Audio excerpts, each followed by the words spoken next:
Dr. Lena Moreau believed in patterns long before she believed in purpose. Patterns described enzyme cascades, electrical bursts in neurons, even the scatter of light in a stained petri dish. Purpose, she told her graduate students, was what desperate people see when they can't explain the math.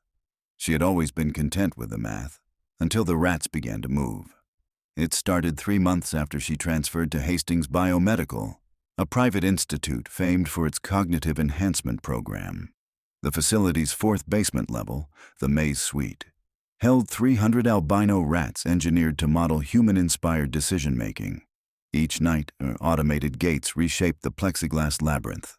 Each dawn, cursors on Lena's monitor traced every rodent's route so she could refine the algorithm that paired neuroprosthetics with spatial memory.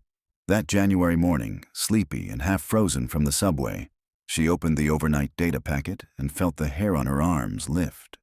Instead of wandering, the rats had run in disciplined rows, carving a perfect spiral from outer wall to center.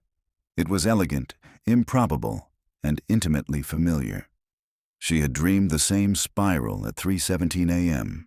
Her recurring nightmare always began the same: a sky bleached white, a wet chemical smell, and a voice counting backward while she raced through a black-walled maze that contracted around her chest. She woke gasping, unable to shake the conviction that the walls were etched with ticks of a clock. In her dream journal, lines scrawled in the dark, she had drawn that spiral only hours earlier. Coincidence, she told herself. Rats produced randomness. Randomness sometimes painted recognizable pictures. Yet in the break room she felt eyes on her, as if the security cameras that studded every corridor were curious about her private déjà vu. By noon, she had buried herself in regression analyses. The spiral, while striking, fell inside 2 standard deviations of expected path entropy. If she filed a report, she would sound unscientific, superstitious even. So she let it go. The nightmares, unfortunately, did not let her go. They intensified, blossoming into nocturnal epics. On Monday, a fan-shaped array of corridors converging on a single gate, each tile stamped with a black star. On Wednesday, a looping figure 8 intersected by diagonal shortcuts. Each time she forced herself awake, sweat slick on her temples, she sketched frantically before the geometry faded. On Friday at 06:10, the Maze Suite's ceiling cameras recorded the rats forming a 5-armed star. On Saturday, a figure 8. The shapes matched her sketches within millimeter tolerance. Statistically impossible, she decided. Time to tell someone. Dr. Dominic Shaw, division head, listened with conservative patience while she showed overlay images. Dream drawing in red, rat trajectory in blue. He frowned the way administrators frown when researchers threaten grant renewals. Could be cross-contamination, he said. Your dreams seep into daytime perception. Confirmation bias. Dominic, the rats can't read my dream journal. Nor can they forecast geometry. Maybe we have a programming glitch. The gates are randomized by quantum seed. I triple-checked. He tapped the folder of printouts. Then find the instrument failure that yields this misalignment. Until you do, keep it internal. You signed the non-disclosure. In other words, produce data, not distress. That night she went home to her apartment overlooking the East River. Snow sifted past the window like isotopes under a laminar hood. She brewed peppermint tea laced with melatonin, determined to smother REM sleep. Her alarm still yanked her at 3:17 a.m., the same minute each night now, as if calibrated. She opened her eyes into the dream itself, still inside the maze, still hearing that backward count. 7, 6, 5. The walls glistened, breathing, and she sensed something beyond the next turn. Not pursuit, but invitation. She sprinted, taking every right-hand corridor, mapping by instinct. When she crashed into wakefulness, palms raw against her sheets, she drew what she'd seen: a corridor tree that branched into 13 terminals, each marked with a crosshatch. Sunday morning, the rats produced the identical 13-branch tree. She didn't go to Dominic. She went to Mia Kwan, her favorite postdoc, who spent weekends analyzing synaptic protein levels for pizza money. Mia listened, brows lifting. You think someone, or something, is using the rats to transmit your dreams? No, I think I'm dreaming what someone already encoded.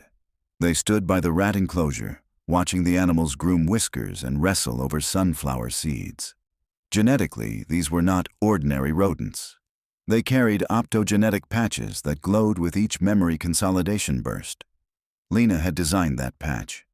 She suddenly felt complicit. Could the implants pick up radio? Mia asked. Unshielded, hypothetically, but we line the suite with Faraday mesh. Unless someone modified the firmware. The notion chilled Lena. Hastings served dozens of defense contracts. An internal actor could slip code into the nightly gate algorithm without tripping compliance audits. That afternoon they exported raw timestamps. When each rat entered each junction, how long before choosing a path? They converted the paths into strings of A, B, C, left, right, hold, then fed them into pattern discovery software. In 2 hours, Mia spun her chair. Look, the sequence embedded timestamps, but not for a maze run. Each spiral or star corresponded to calendar intervals measured in hours. The 13-branch tree ended on 0514 GMT, 2 days ahead. What happens in 48 hours? Mia whispered. Lena's phone buzzed. An NPR bulletin. Flu-like illness reported in Bogota. Fever clustering near the central bus terminal. No cause identified. She glanced at the map. Bogota lay precisely 400 kilometers south of Hastings, distance corresponding to the outer radius of her nightmare spiral. Coincidence again? She pulled outbreak data for the last 3 months. A norovirus surge in Brisbane, a hemorrhagic fever scare in Lagos, antibiotic-resistant pneumonia in Krakow. When she layered them on her notebook sketches, the outbreaks fell on nodes of her dream shapes as if pinned by a drafter's compass.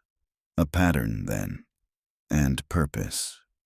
If the maze trajectories were a cipher, they predicted contagion ignition points and the countdown to each.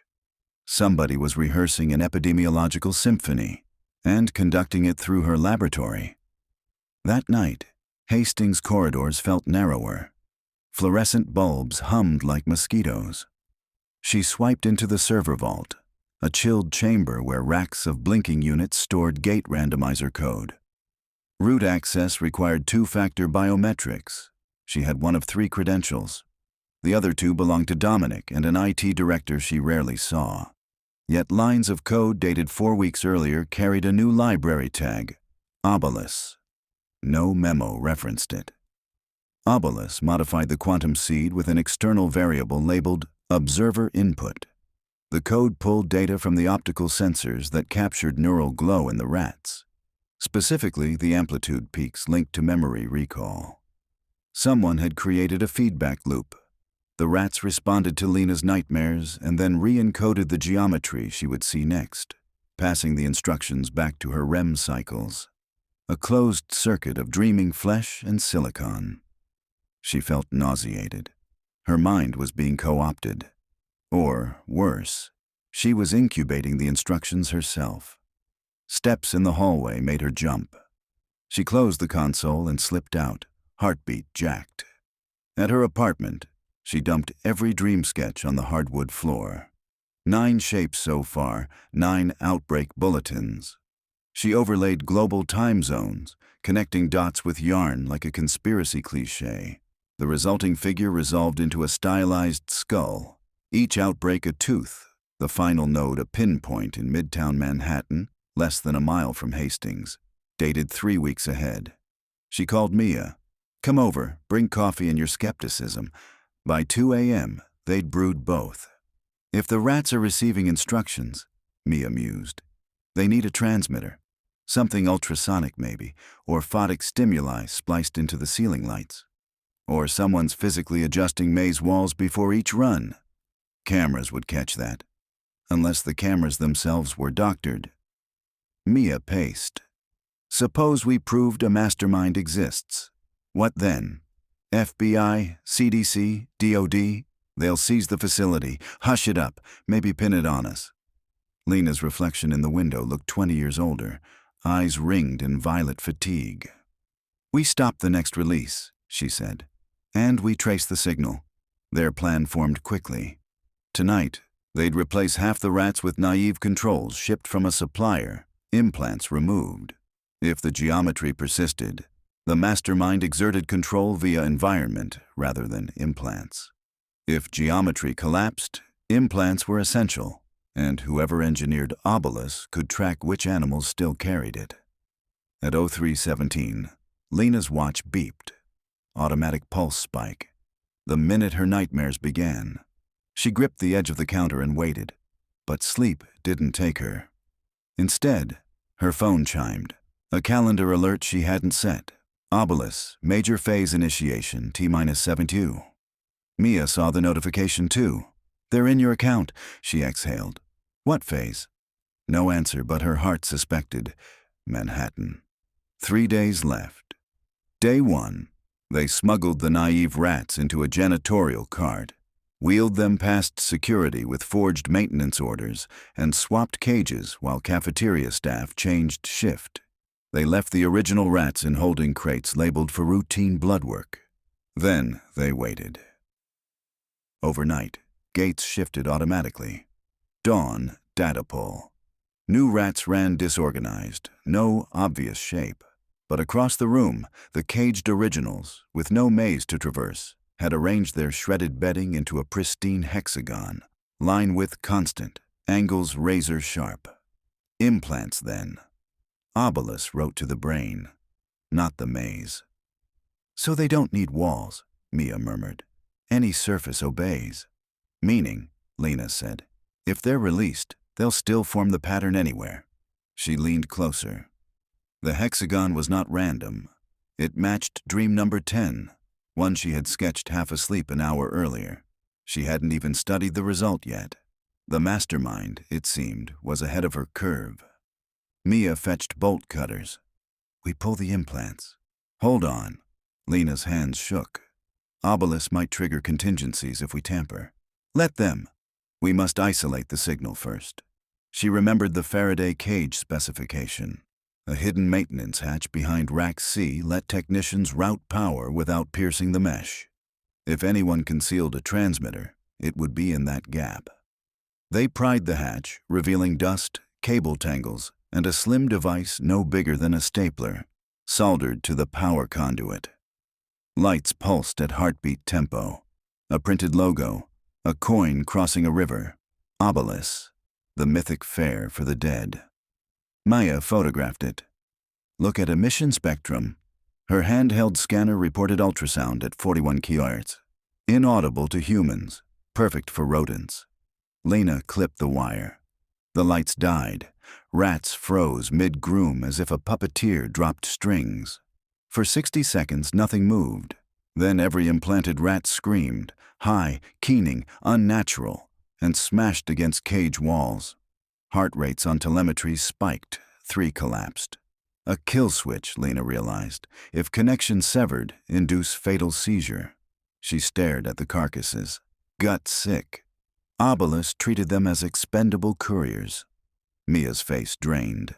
We just bought ourselves trouble. Day 2.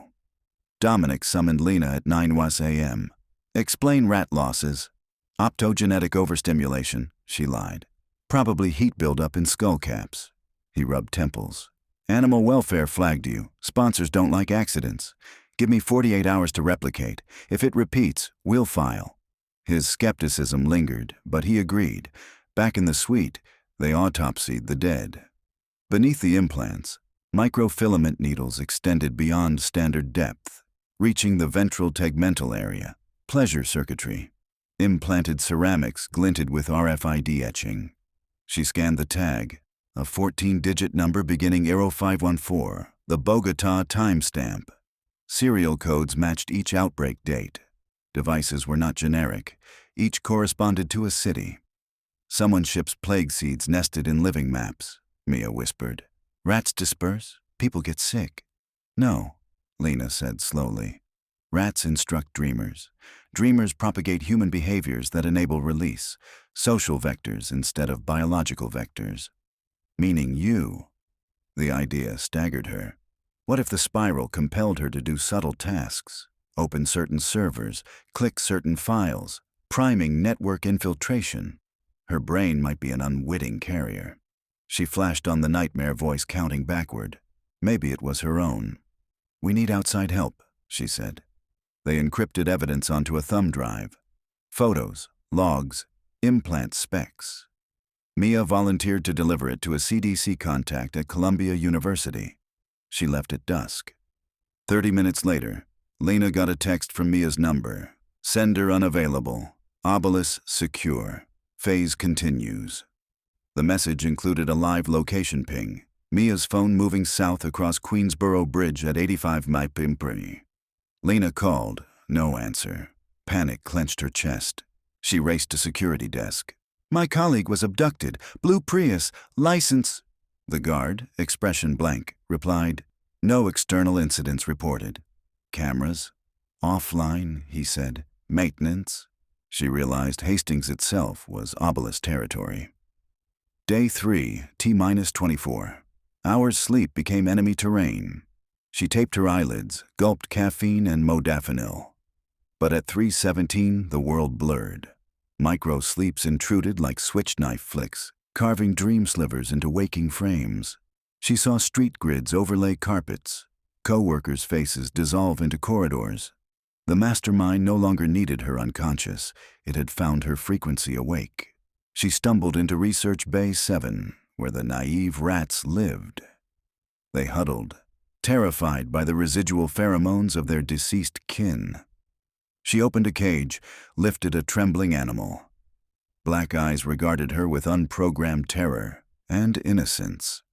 She felt a terrible clarity. To break the circuit, she must become the final maze. The transmitter's kill switch used ultrasound. Humans rarely detect above 20 kHz, but certain codes can modulate infrasonic harmonics linked to anxiety. If Obelisk could manipulate her by audio injection hidden in HVAC hum or fluorescent flicker, she could feed it noise of her choosing. She built an improvised jammer. Laptop, signal generator app, lab speaker with tweaked coil. Frequency 41 kHz plus a chaotic sweep across 40-45 kHz. Amplitude modulated by prime numbers. White coat guerrilla warfare. At 2240, she positioned speakers beside every vent near her office. Then she cut house lights, leaving only emergency red wash. Instantly, she felt the atmosphere shiver. The counting voice broke, syllables glitching like a corrupted MP3. Hallway rats, feeding escapes were common, scurried in disarray. On Ling Zhao's desk, pens rolled, mapping nothing. She hurried to server vault, code drive in pocket. First objective, purge Obelisk from every gate, sever remote access. She logged in, fans roaring around her like ocean surf. Command line open, root key accepted. But root prompted for second factor token, Dominic's. She exited and sprinted upstairs to administrative suite. Dominic worked late, as usual, dictating budget notes to his AI assistant. He looked up, startled. "Need your token?" she gasped. "Lena, you're trespassing!" She slammed the evidence drive against his laptop. "We have 12 hours until a pathogen release in Manhattan. Your servers are weaponized. Help me stop it." He scanned files, pallor bleaching his cheeks. "Jesus, you didn't know. I approve code patches, not hardware. Obelisk came from corporate HQ. Where is HQ? Zurich." He swallowed. They said it was a behavior prediction platform. "Give me your token." He hesitated, then inserted the crypto key. Back downstairs, Lena executed kill scripts. Nodes winked dark. Implanted rats, still alive, convulsed but did not die. She flooded memory banks with random noise, so any external query returned gibberish. Then she addressed the last step, herself.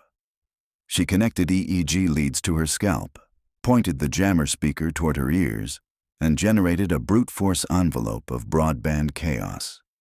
If Obelisk still echoed inside her, this might scramble dream imprints. or scramble her too. The sensation was like standing in a bell tower during an earthquake. Vision shimmered. She tasted iron. Memories flickered.